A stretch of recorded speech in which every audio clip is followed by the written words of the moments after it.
What's up, lads? I am back. I have returned for another video, and today we have a revised version of the Blade's talk. So then, you wondering why did I take a break? Well, I'll just make it back into education, into college, and I thought, you know what, let's do a video. So I am back on the YouTube scene. That makes me sound like a bloody, like I got 100,000 subscribers, which I don't. But yeah, if you're not sure how this concept of the video works, today I take key points from a Sheffield United game. It's basically a review, get the key bits, points, etc. Get a quote from the managers or manager, basically flesh them out and put my own opinion on the game. And so without further ado, let's get on to it. So then we start pre-game, obviously going in chronological order. That makes sense. I don't know what that was. Wilder did not reveal who was injured after it was revealed that a couple of players were injured. Now, from a United point of view, this is probably quite beneficial because then Wigan don't really know how to sell it because they don't know who's injured. So they didn't really know how to sell for this scenario.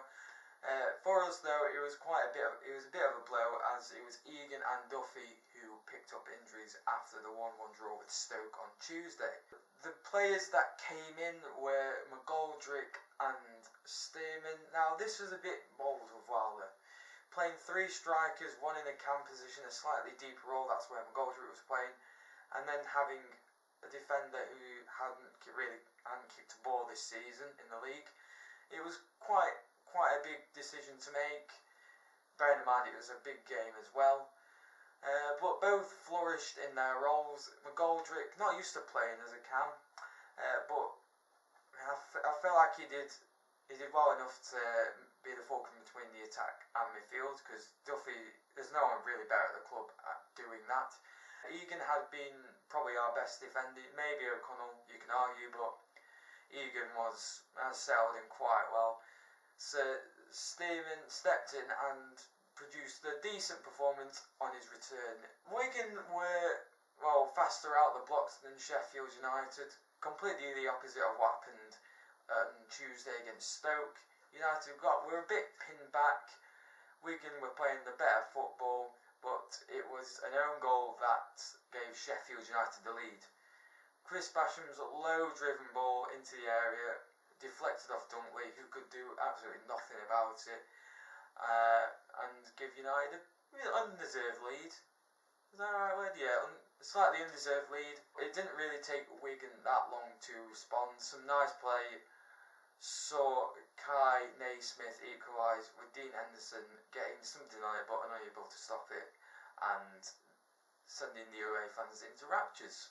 And Wigan was still playing better, but Sharp eventually managed to get his first just before half time when a free kick was headed back across goal, and knowing Sharp, you know he wasn't really going to miss from inside the area to get United in at the break with a 2-1 lead. The second half was lots better from Sheffield United. We came out of the traps quickly, as Sharp grabbed his second after a really good counter-attacking move. Saw Clark's weak foot cross being thumped home by Billy Sharp, who got his second of the game. It was a good counter-attacking goal. We don't really score a lot of good quick-paced counter-attacking goals. That's because we like to pass too much sometimes. We like to overplay it. We saw that against Stoke as well. I don't know how many more times I'm going to mention that game. I should have like a counter or something. It would be United who would claim and secure all 3 points, with Sharp dinking Walton after some great determination and work from Ender Stevens, who latched on to some slightly lacklustre defending, and Sharp was able to bag his hat-trick, the first one since 2008. Wigan did get one back after some typical United-esque defending, a bit slack, and the goal scorer Garner was able to tap in basically from inside the area. but it was too little too late for Wigan, as United went home with all 3 points. Now, to summarise, Wigan did get a bit unlucky. I must admit, they dominated everything pretty much apart from possession. United were just clinical. We had 4 shots on target, 3 went in. That was just ridiculous. Sharp was a sharp shooter, you can say. Content, more like cringe. Now we have the quote from the gaffer. This is where I take quotes from Wilder and just flash them out, basically. So what I've got down here, my phone, yes. What Wilder told BBC Radio is that it wasn't a very good performance, definitely compared to the Stoke and Derby performance. He said, we're not set to the standards that... I'll start again. We did not live up to the standards that we had set previously. But it was a great return from Billy Sharp, who repaid Wilder for starting him last week. He said he was quite subdued in the dressing room after, but he was delighted to be top of the league. What I says is that not really taking being top of the league for granted, really. There are plenty of other clubs that can easily win it. It's a long season at the end of the day. It's nearly halfway through, so you can't really argue with that. What Paul Cook said, the Wigan manager, said Sheffield United are an outstanding team in this division. They work so hard for each other. They are capable of mixing the game and play football with the best of them. He said, we knew it was going to be tough, and he also said later on that Sheffield United they are the best team.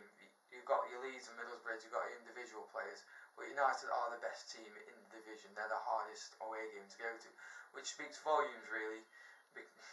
As everyone's pointed out, it's a very odd style that we play with 5 at the back, but our centre-halves two of our centre-halves push up with the wing-backs. But we are top of the league thanks to Leeds drawing with Forest. A late controversial goal from Kemar Roof snatched Leeds a point. Thank you very much for watching. If you like this video, then like, share and subscribe. It's just a different type of video.